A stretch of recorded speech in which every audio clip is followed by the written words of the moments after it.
How I faked my own kidnapping, accidentally started a war, and fell for a brooding prince. You ever wake up, find out you're engaged to a brooding prince you've never met, and think, yeah, no thanks? Well, I did. So naturally, I did the only reasonable thing.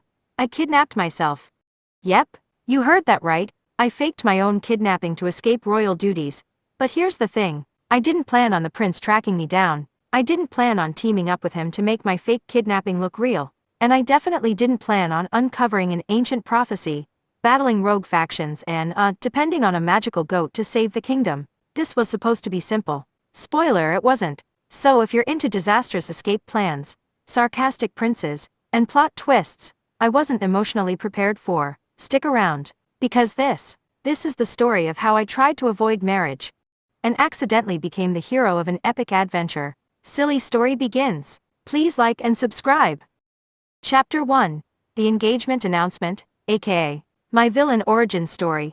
If I'd known I'd start a war, uncover an ancient prophecy, and fall in love with an annoyingly attractive prince, I'd have stayed in bed. But alas, fate has a terrible sense of humor, and so does my royal council. It all began on an aggressively sunny morning in the kingdom of Valaris, the kind of day where even the birds sounded smug. I was seated at the grand dining hall's absurdly long table, because royalty loves unnecessary furniture, pretending to be fascinated by a particularly rebellious blueberry rolling around my plate. Across from me, my mother, Queen Lysandra, sat with the grace of someone who had never been caught sneaking pastries at midnight. She wore her crown like it was an extension of her skull, perfect, polished, and heavy. Beside her sat Lord Elric, head of the royal council, and walking proof that gray hair doesn't necessarily come with wisdom. His smile was the sort that made you check if your wallet was still in your pocket.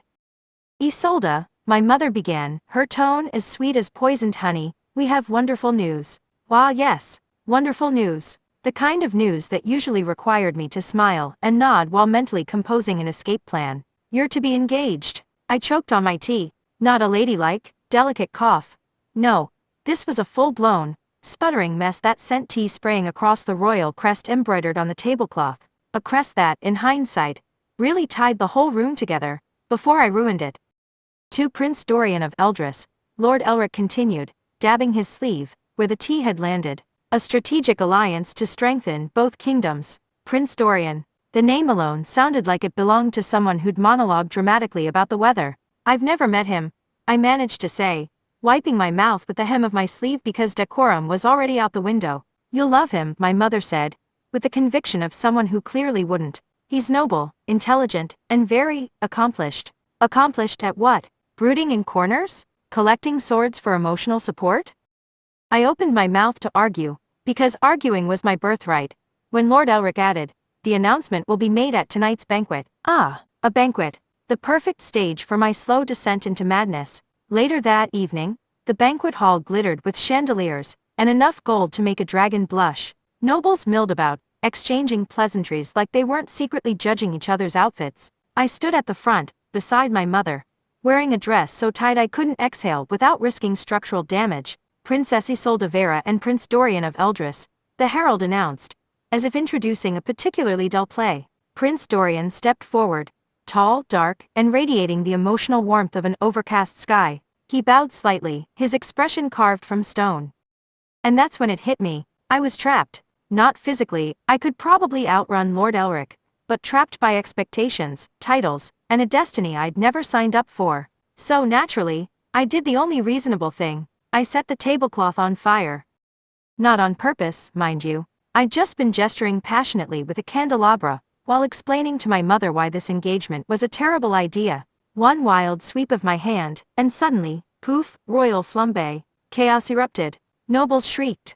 Servants scrambled with buckets of water. Prince Dorian didn't even flinch, which somehow made me dislike him more. Standing amid the smoke, I declared loudly, I'd rather be kidnapped than shackled to some royal stranger. Dramatic? Yes. Over the top?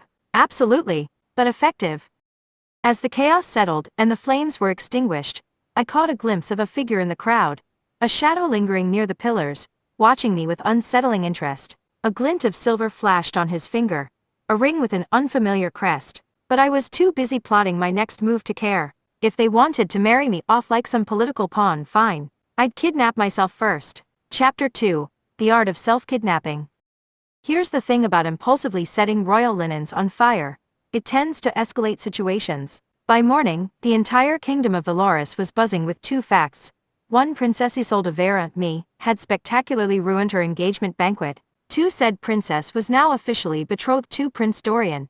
Because apparently, setting things on fire wasn't a strong enough argument against political alliances. I sat in my chambers, staring at the announcement scroll that had been delivered with the subtlety of a diplomatic slap to the face. It read, by decree of Queen Lysandra and the esteemed council, the engagement of Princess Isolde Vespera to Prince Dorian of Eldris shall proceed, unaffected by recent events. Unaffected by recent events? I muttered, crumpling the scroll. I could have set myself on fire, and they'd still slap a crown on me like yes, perfect queen material. And that's when the idea hit me. If they wanted to treat me like a pawn, I'd flip the board. I'd kidnap myself. Step 1, enlist an accomplice. Enter Phanie Aldercrest, my childhood friend and loyal partner in poor decisions. Finn had the kind of face that made people trust him, a fact he abused regularly to sneak extra pastries from the royal kitchens. You want to what? He asked, squinting at me like I'd just proposed marrying a turnip. Kidnap myself, I repeated, pacing across my chambers with all the grace of someone powered entirely by spite and 2 cups of tea. Think about it. If I'm missing, they can't marry me off. Finn leaned back in his chair, kicking his boots onto my velvet footstool. So, your plan is to commit royal treason against yourself? Exactly. He blinked. I'm in. Because that's the thing about Finn. He never says no to chaos. Step 2. Write the ransom note. We sat at my desk, surrounded by crumpled drafts, quills, and ink splotches. Writing a ransom note turned out to be harder than expected. Can't just demand pastries, Finn said, frowning at my latest attempt. Why not? I'm kidnapping me. I deserve snacks. It's unprofessional. I rolled my eyes and grabbed another parchment. After some debate, we settled on this masterpiece. To the Royal Council of Valoras, we have taken Princess Isolde Vespera. If you ever want to see her again, deliver 1,000 gold coins, 3 chocolate eclairs, and a competent bard. Absolutely no lute players. The last one was unpleasant. Sincerely, the dreaded kidnappers. TM. The TM really adds a sense of legitimacy, Finn noted, nodding in approval. Step 3. The escape. Under the cover of night, dressed in a dark cloak and enough confidence to mask our lack of actual planning, we slipped through the palace halls. Do you have the supplies? Finn whispered, clutching the ransom note. Of course, I replied, patting my satchel proudly. The supplies included 2 apples, a questionable map of Valoras drawn by Finn, who'd gotten lost in the palace twice that week, exactly 3 gold coins, in case we needed to bribe ourselves, a dagger I'd named Stabby for emotional support. We made it as far as the palace's forgotten underground tunnels, rumored to be haunted, which, frankly, seemed like a bonus deterrent. Do you know where this tunnel leads? Finn asked, holding the flickering lantern. Not exactly, I admitted, but that's part of the adventure. Spoiler alert, it was not part of the adventure. We got lost within 20 minutes. The map proved useless, the apples were gone, Finn's stress snacking habit, and we'd forgotten the most basic survival essentials, like water, or an actual plan. I think we're walking in circles, Finn muttered. We are strategically scouting the terrain, I corrected. That's when I stumbled, literally, into something unexpected. A sealed door, ancient, carved with strange symbols, and radiating the kind of ominous vibes that screamed warning. Bad life choices ahead. I squinted at it. Weird. Finn, ever the voice of reason, asked, should we investigate? Nah, I replied, brushing off my cloak. We're busy being rebellious. Step 4, immediate regret. After hours of wandering, we emerged from the tunnels, disheveled, exhausted, and with the realization that we'd accidentally circled back to the palace grounds. Brilliant, Finn sighed. We've successfully kidnapped you. Right back home. Before I could respond, a shadow moved in the distance. A figure stepped forward, cloaked, with a kind of confident stride that screamed, I have a tragic backstory. Princess Isolde, he said, his voice smooth and annoyingly deep. You're not very good at this. I reached for Stabby. Who are you? He stepped into the moonlight, revealing sharp features, piercing eyes, and the smug aura of someone used to winning arguments. Prince Dorian of Eldris, he replied. I believe I'm here to rescue you. I groaned. Of course, he was. Because nothing says successful self-kidnapping like getting caught by the very prince you're trying to avoid. Chapter 3. Enter the brooding prince, and his unwanted competence. There are few things more humiliating in life than being caught mid-escape by the very person you were escaping from. One of those things, as it turns out, is having that person look completely unimpressed by the fact that you've gone to great lengths to avoid them. Princess Isolde, Prince Dorian said, standing there with all the dramatic flair of a brooding statue. The moonlight caught the sharp angles of his face, his dark cloak billowing slightly in the evening breeze, as if he had his own personal wind machine. You're not very good at this. I squinted at him, genuinely offended. At what? At being kidnapped. I opened my mouth, then closed it again. Technically, he wasn't wrong, but it was the principle of the thing. I'll have you know this is a highly strategic operation, I snapped, standing taller despite the fact that I had twigs in my hair, and dirt smudged across my royal dignity. We're in complete control of the situation. At that exact moment, Finn tripped over his own feet and face planted into the dirt behind me. Dorian raised an eyebrow. I can see that. I cleared my throat and drew myself up regally. What do you want?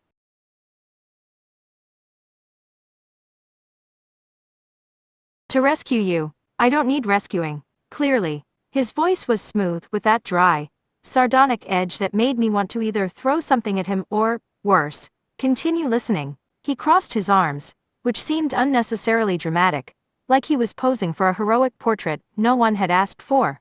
You realize, he continued, glancing around the dim clearing where Finn was still groaning softly, your plan isn't going to work. Whoa. And why's that? Your Highness of unsolicited opinions? He held up the crumpled ransom note Finn had been carrying, his gloved fingers pinching it like it was a particularly offensive sock. Then, with the most infuriatingly casual tone imaginable, he read aloud.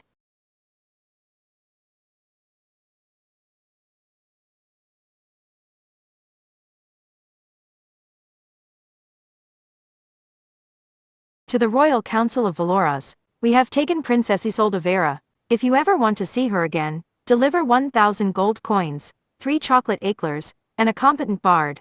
Absolutely no lute players. The last one was unpleasant. He looked up deadpan. You can't demand pastries and threaten doom in the same letter. It's mixed messaging. I snatched the note back. It adds flair. It adds confusion. Finn, finally recovering from his dirt nap, piped up, for the record. I thought the eclairs were a solid choice. Dorian ignored him, his sharp gaze fixed on me. Why are you doing this?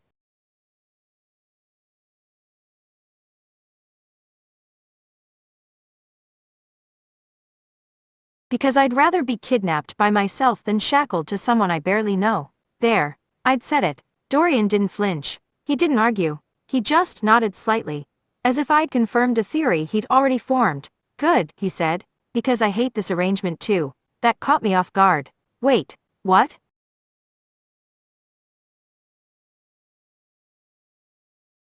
I didn't ask for this engagement any more than you did. It's political theater. He stepped closer, his expression unreadable, but annoyingly intense, which is why I have a proposition. I glanced at Finn, who shrugged, clearly still processing the fact that our highly strategic operation had become an awkward meeting in the woods. Go on, I said cautiously. You hate this arrangement. I hate this arrangement. So, let's pretend you're kidnapped, for real this time. I blinked. We're already pretending.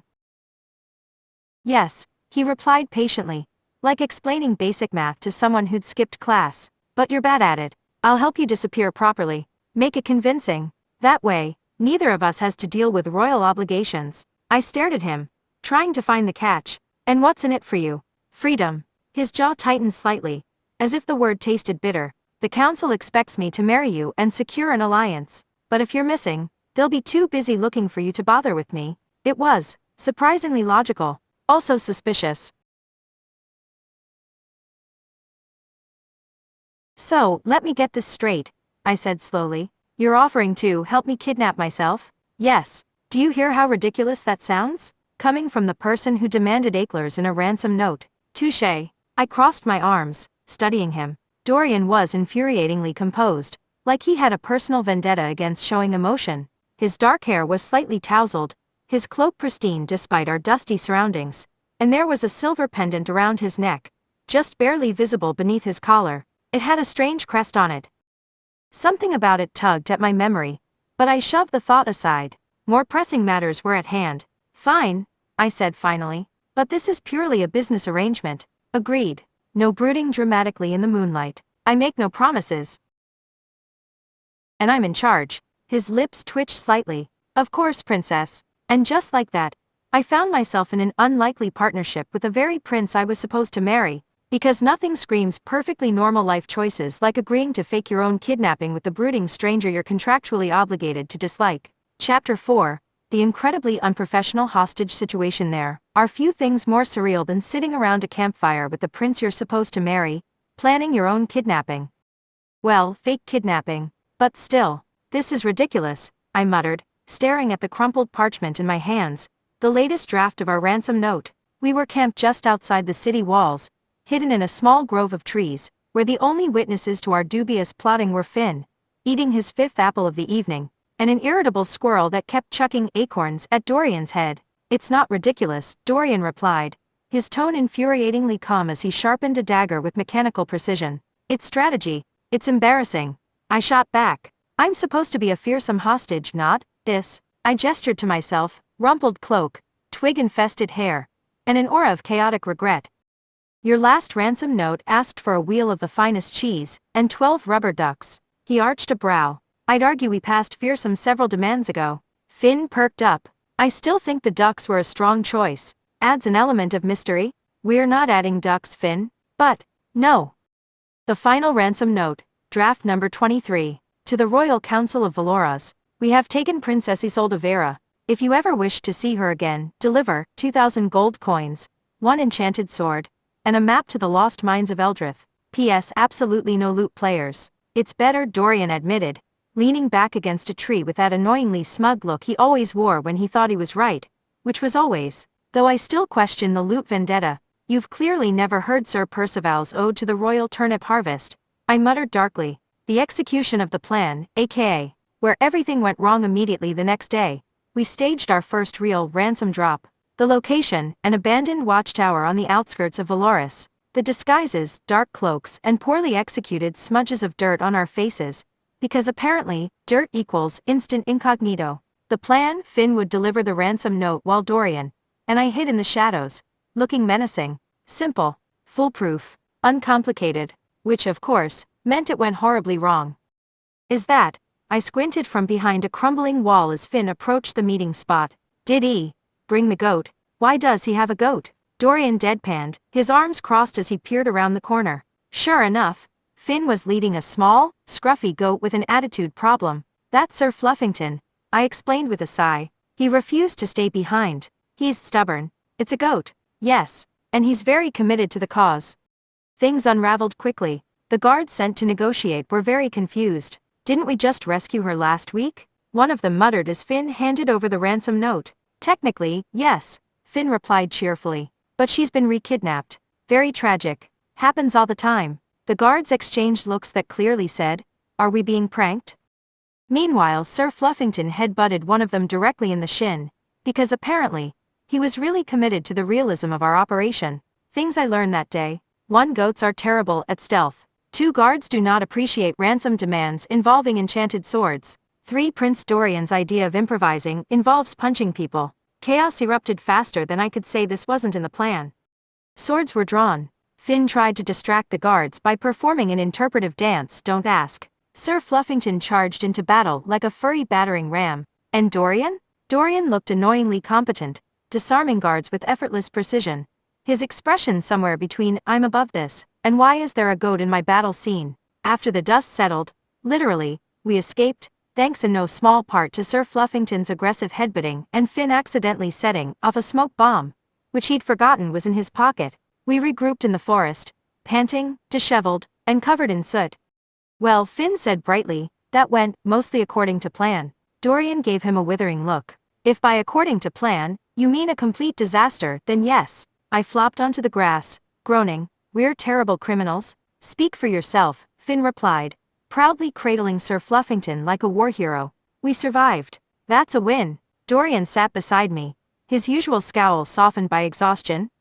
This isn't sustainable, he muttered. Eventually, they'll catch on. They already think I've developed a hobby of being kidnapped, I sighed. At this point, I'm probably an official line item in the kingdom's budget, but as we sat there, the adrenaline fading, I noticed something. Dorian's pendant, the one he always wore tucked beneath his shirt, had slipped out during the chaos. It glinted in the fading light, etched with strange symbols. Symbols that looked eerily familiar. My mind flashed back to the ancient door I'd found in the tunnels. The same markings, the same design. What's that? I asked, trying to sound casual. He tucked it away quickly. Family heirloom. But something about the way he said it. It wasn't the whole truth. Not even close. Chapter 5. The Real Kidnappers. In the grand scheme of my increasingly chaotic life, I'd come to expect a certain level of disaster. A poorly executed fake kidnapping here, an overly enthusiastic goat charge there. It was all part of the experience. What I didn't expect was to be kidnapped for real, which, I realize now, is the universe's idea of an ironic joke. It started like any other day in our life of self-inflicted nonsense. We were camped near the cliffs overlooking the Bay of Lysera, pretending to be fugitives, while simultaneously arguing about whether ransom notes should include snack requests. I maintain that asking for pastries is both valid and strategic. Morale matters. This is unsustainable, Dorian grumbled, pacing like a man whose sole purpose was to radiate disapproval. We can't keep staging fake kidnappings forever. Why not? I shot back, flipping a dagger lazily between my fingers. I'm getting quite good at being abducted. I might add it to my resume. Isolde, we've written 27 ransom notes in 2 weeks. Practice makes perfect. Before Dorian could unleash another lecture on the ethics of hostage etiquette, Finn burst into camp, wide-eyed and breathless. Small problem, he wheezed, doubling over. And by small, I mean large. Very large. Potentially life-threatening. I groaned, already bracing for impact. What did you do? Nothing. This time it wasn't me. He pointed toward the woods. We're being followed? The ambush, aka Karma's favorite hobby. Dorian reacted instantly, all sharp instincts and silent efficiency. He grabbed his sword, eyes narrowing like a hawk spotting prey. Stay behind me, he ordered. Naturally, I ignored him. You're not the boss of me, I muttered, drawing my own dagger because if we were going to die, I'd at least go down with some dignity. The first arrow struck the tree beside my head. Ambush! Finn shouted helpfully, as if we couldn't tell. Figures emerged from the shadows, masked, armed, and far too organized to be the usual bandits. They moved with military precision, surrounding us in seconds. Well, I muttered, this feels personal. The real kidnapping begins. We fought. Dorian's sword flashed like liquid silver. Finn wielded a frying pan with alarming enthusiasm. Don't ask. And I held my own with a dagger, and an impressive amount of creative swearing. But we were outnumbered. Eventually, someone cracked me over the head, and everything went dark, waking up with a headache and an existential crisis. When I came to, my head was pounding, my wrists were tied, and, most insultingly, my captors had the nerve to gag me, which was unnecessary. I mean, sure, I was probably going to insult them, but it's the principle of the thing. I blinked against the dim light filtering through the dusty tent, my vision swimming as voices drifted into focus. She's awake. I turned my head slowly, and there he was, Cassian Vera, my charmingly bitter cousin, looking smugger than a cat who'd just knocked over an entire shelf of priceless vases. Hello Isolde, he said, smiling like we were old friends instead of, mortal enemies now apparently. Long time no see. Revelations, aka the part where my life falls apart, after some aggressive glaring, on my part, and condescending smirking, on his. Cassian finally removed the gag. You look surprised, he said. Didn't think I'd be the one to finally catch you. I'm surprised you managed to tie your own shoes this morning, let alone organize a kidnapping, I snapped. Dorian was there too, tied up beside me, because apparently today was everyone gets captured day. What do you want, Cassian? I demanded. What's rightfully mine, he replied smoothly. The throne of Valoras. I snorted. You're kidding? Whoa, Isolde, he said, leaning closer, his eyes glittering with something dark and sharp. You really think you're the rightful heir? I froze. What are you talking about?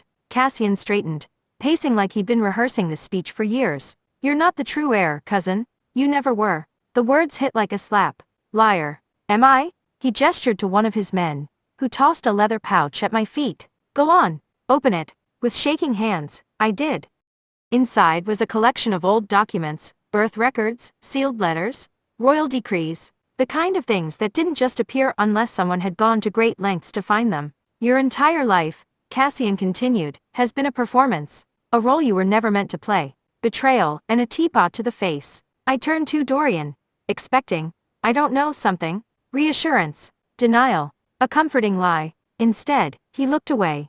You knew. It wasn't a question. His jaw clenched, guilt flickering behind his stoic mask. I suspected, he admitted quietly. Rage surged through me. Hot, blinding, and immediate. You used me.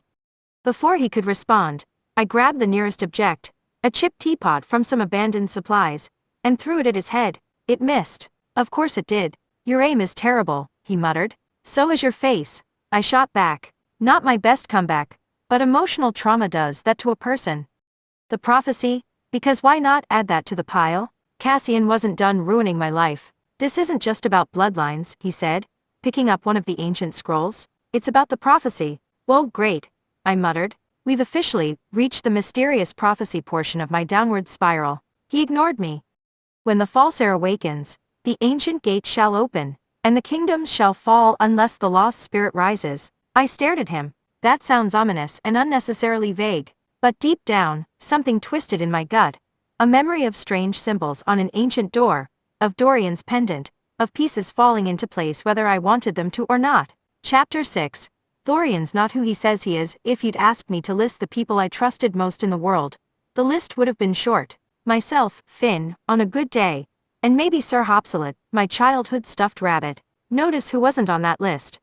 Dorian Drake, captured, betrayed, and mildly uncomfortable. Let me paint the scene for you. I was still tied to a splintery wooden post in Cassion's makeshift rebel camp, nursing both a bruised ego and actual bruises. Thorian, sat a few feet away, looking like betrayal personified, complete with perfect posture and an annoyingly unruffled shirt. So, I said, breaking the tense silence, are you going to explain?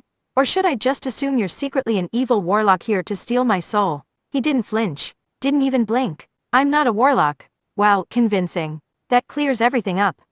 The revelation? Cue dramatic thunderclap. Cassian, ever the gracious host, decided to fill in the blanks while pacing dramatically like all good villains do. Did you really think he was just some brooding prince with impeccable hair who happened to stumble into your life? He sneered. Okay, rude. His hair was impeccable, but that's beside the point. Cassian continued. Thorian isn't just the Prince of Valor. He's an undercover operative sent by his kingdom to investigate the prophecy. I turned my glare on Thorian. Is that true? Thorian met my eyes, his expression frustratingly unreadable. Yes. Oh, I thought. Great. Just great. This is fine. I'm fine. Cue emotional explosion. So let me get this straight.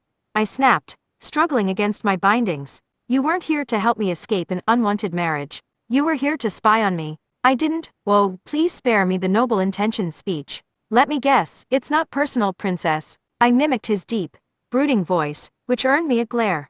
Victory was small, but I'd take it. It wasn't supposed to be personal, he said quietly. Well, that hit harder than expected. I hated how my chest tightened at those words, how my heart felt like it had been drop-kicked off an emotional cliff.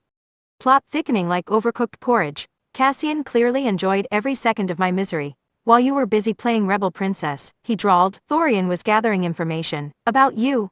The prophecy, the ancient gate. My mind raced, connecting dots I'd ignored before. The pendant Thorian always wore, marked with the same crest I'd seen on the ancient door beneath the palace. His suspiciously competent tracking skills, the way he always seemed to know more than he let on. Unbelievable, I muttered. I trusted you. Thorian's jaw clenched. I never lied about who I am. You just conveniently left out key details. The escape plan, because I refused to be the damsel. While Cassian continued his villain monologue, something about destiny, rightful heirs, and an impending apocalypse, I worked on the ropes binding my wrists. Pro tip: if you ever plan to kidnap me, maybe don't leave me tied up with poorly knotted ropes, and within reach of a rusty nail. With a subtle twist and tug, the rope loosened. Cassian didn't notice. He was too busy explaining his plan to unleash the ancient power hidden beneath Valaris, claiming it would secure his place on the throne. You're insane, Thorian muttered. I prefer visionary, Cassian replied with a smirk.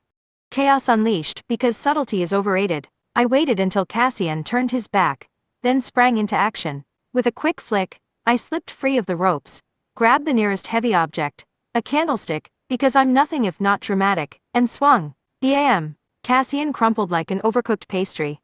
Run! I shouted, yanking Thorian to his feet. You could have planned this better, he grumbled as we sprinted out of the tent. Whoa, I did. The plan was to hit first, think later. The Great Escape, featuring poor life choices and heroic timing. We dashed through the rebel camp, dodging guards and arrows. Finn appeared out of nowhere, wielding his trusty frying pan. Is this a rescue mission, or a poorly coordinated disaster? He yelled. Why can't it be both? I shot back. We made it to the edge of the camp, hearts pounding, breaths ragged. Thorian glanced at me, his eyes filled with something I couldn't quite name, regret, maybe. I'm sorry, he said softly. Save it, I snapped, though my chest ached. We've got bigger problems. Because, of course, there's a prophecy. As we fled into the night, one thought echoed in my mind. I wasn't the rightful heir. Thorian wasn't just a prince, he was a spy, and the prophecy, it wasn't done with us yet. Chapter 7, The Inconvenient Alliance Again. If there's one thing I've learned from this mess, aside from the fact that royal life is overrated and betrayal burns like cheap perfume, it's that fate has a sick sense of humor. Case in point, here I was, running for my life again, with a prince who'd lied to me, a best friend who couldn't tell north from a slightly windy direction, and a magical goat who, spoiler alert, was more important than any of us realized. The not-so-grand escape. This is the worst plan you've ever had, Thorian muttered as we stumbled through the dark forest, tripping over roots, rocks, and Finn's questionable navigational decisions. Excuse you, this plan is going perfectly, I snapped, ducking under a low branch, and immediately smacking my head on the one after it. Finian, always the optimist, grinned. At least we're not tied to poles anymore. Wow. High standards. Behind us, Kashin's rebels were probably regrouping, fueled by rage, betrayal, and the fact that I'd hit their leader with a candlestick. In my defense, it was very satisfying. Temporary shelter, eternal awkwardness. We eventually stumbled upon an abandoned hunter's cabin, a small, rickety structure that looked like it would collapse if someone sneezed too hard. Naturally, we made ourselves at home. While Finn attempted to start a fire, badly, and Sir Fluffington the goat chewed on what might have been an ancient magical scroll. Concerning, but I had bigger problems. I found myself alone with Thorian. Again. The silence between us was like an overripe melon, tense, uncomfortable, and slightly squishy, with unresolved feelings. You could have told me the truth, I muttered, poking the sad little fire Finn had managed to create. Thorian didn't look at me. I didn't come here to lie to you. Well, that clears things up. Because it really felt like lying when you conveniently left out the part where you're a spy. His jaw clenched. It wasn't supposed to matter. It mattered to me. Forced cooperation.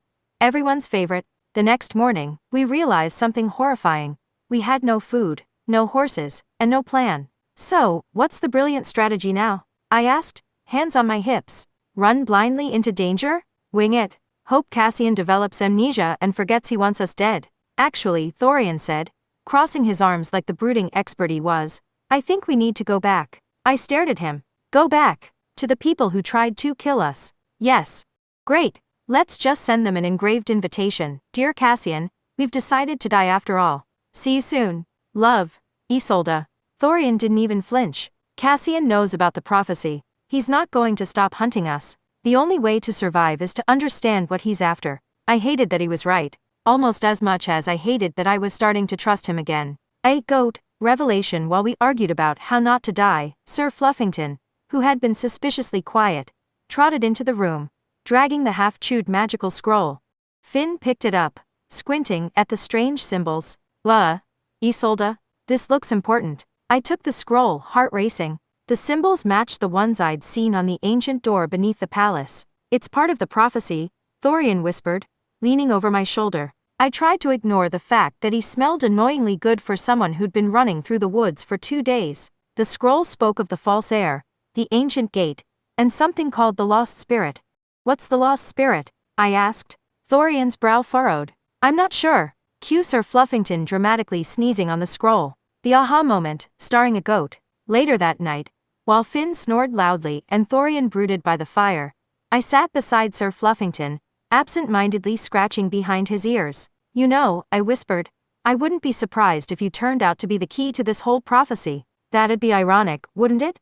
Sir Fluffington blinked slowly, and then his eyes glowed faintly. I froze. Thorian? I whispered, voice trembling. The goat is glowing. Thorian rushed over, staring at the faint shimmer of light pulsing from Sir Fluffington's fur. Whoa, no, Finn muttered, waking up and rubbing his eyes. If the goat is magical, I quit. But deep down, we all knew the truth. The prophecy wasn't just about heirs or ancient doors. It was about this goat alliance, because we have no choice. So, I said, turning to Thorian, looks like we're in this together. Again. He gave me a tired, crooked smile. Seems that way. Let's make one thing clear, I added. I still don't trust you. Fair. But if we're going to save the kingdom, or whatever, we do it my way. And what's your way? Improvisation. Lots of sarcasm. And probably hitting Cassian with more candlesticks. Thorian actually laughed. A rare, genuine sound that made my heart do an annoyingly stupid flip. As dawn broke over the horizon, I realized something terrifying. I might not be the rightful heir. I definitely didn't want to be anyone's chosen one. But fate didn't care what I wanted. And neither did this ridiculously magical goat. Chapter 8. The Final Showdown, featuring poor decisions and heroic goats. If someone had told me a few weeks ago that my destiny would involve an ancient prophecy, a possibly magical goat, and a prince with trust issues, I'd have politely suggested they seek medical attention. Yet here I was, mud-splattered, slightly bruised, and emotionally compromised, staring down an ancient door carved with ominous runes, while Sir Fluffington gnawed thoughtfully on what might have been a sacred artifact. This was fine. Everything was fine. The not-so-grand entrance. So, let me get this straight, Finn said, peering at the massive stone door beneath the palace, the one I'd so cleverly ignored during my initial self-kidnapping adventure. We're just going to waltz in there, Anne. What? Politely asked the ancient evil. Not to destroy the kingdom. No, I replied. We'll be rude about it. Thorian sighed, adjusting the sword at his hip. The prophecy mentions the gate opening when the false heir awakens. Right, I said.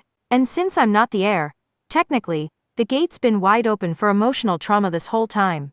Sir Fluffington sneezed. A tiny spark of light shot from his nose. No one commented. We'd all silently agreed not to question the goat anymore. Confrontation with Cassian again. We pushed open the ancient door, stepping into a cavern pulsing with an eerie, otherworldly glow. At the center stood Cassian, looking every bit the dramatic villain with his flowing cloak, smug expression, and the unmistakable aura of someone who read too many dark prophecies for fun. Ah, Cassian drawled, turning to face us. The runaway princess, the traitorous prince, and the goat. Sir Fluffington bleated menacingly. Step away from the ancient evil, Cassian, I said, trying to sound brave despite the fact that my knees were auditioning for a role in a trembling contest. Why? I'm about to claim what's rightfully mine, Cass sneered, gesturing to the swirling vortex of magical chaos behind him. The power to rule both Everin and Valor. Cool motive. Still evil, I shot back. The battle of poor decisions. Things escalated quickly after that. Cassian unleashed magical chaos.